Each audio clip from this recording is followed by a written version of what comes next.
नमस्कार। आज मैं आप लोगों को एक कहानी सुनाने वाली हूँ। किसी गांव में एक शंकर नाम का वृद्ध व्यक्ति रहा करता था। उसकी उम्र करीब 80 वर्ष थी, लेकिन वो 40 वर्ष के व्यक्ति से भी ज़्यादा स्वस्थ दिखा करता था। सब लोग उसकी सेहत का राज पूछने आते तो वो ज़रा मुस्कुराकर चुप हो जाता। एक बार राजा को पता चला कि हमारे नगर में एक वृद्ध व्यक्ति है जिसके बहुत ही चर्चे हैं, वो बहुत स्वस्थ है। तो राजा ने अपने गुप्तचरों को बोला कि जाकर पता लगाओ कि वो व्यक्ति इतना स्वस्थ कैसे रहता है।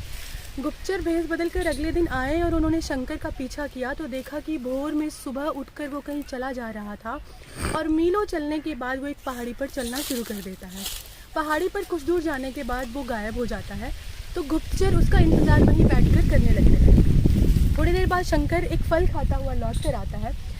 तो गुप्तचरों को लगा कि शायद ये वही फल है जिसकी वजह से वो इतना जवान, इतना सुंदर, इतना आकर्षक और स्वस्थ रहता है।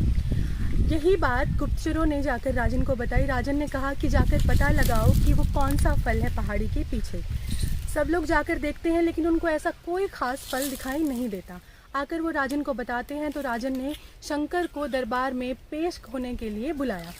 अब वो शंकर से पूछता है कि तुम्हारी इस सेहत को देखकर हम बहुत प्रसन्न हैं, लेकिन तुम हम सबको भी बताओ कि तुम्हारी इस सेहत का राज क्या है। शंकर कहता है इसके लिए आप सबको मेरे साथ पहाड़ी पर चलना पड़ेगा। तो सब लोग, गुप्तचर और राजा, उसके पीछे पीछे पहाड़ी पर चलना शुरू कर देते हैं। जब पहाड़ी के ऊपर जाता है तो वो एक छोटा सा फल दिखाकर कहता है, राजन यही वो फल है जो मेरी सेहत का राज है। राजन कहता है तुम हमें पागल समझते हो। क्रोधित हो जाते हैं क्योंकि वो पूरा सांसों में भर चुके होते हैं इतनी पहाड़ी चढ़कर। वो कहते हैं तो साधारण बेर है, ये तो सब लोग खाते हैं, आखिर इसमें ऐसा क्या खास है जो तुम इतना स्वस्थ रहते हो। शंकर मुस्कुराता है और कहता है, राजन जो सब लोग खाते हैं वो है बेर, लेकिन मैं केवल बेर नहीं खाता, मैं मेरी मेहनत के बेर खाता हूँ। जब मैं 10 मील पैदल चलता हूँ तो मेरे शरीर की वर्जिश हो जाती है, कसरत हो जाती है, और जब सुबह की ठंडी हवा मेरे फेफड़ों में जाती है तो वो मेरे लिए वो जड़ी बूटी का काम करती है।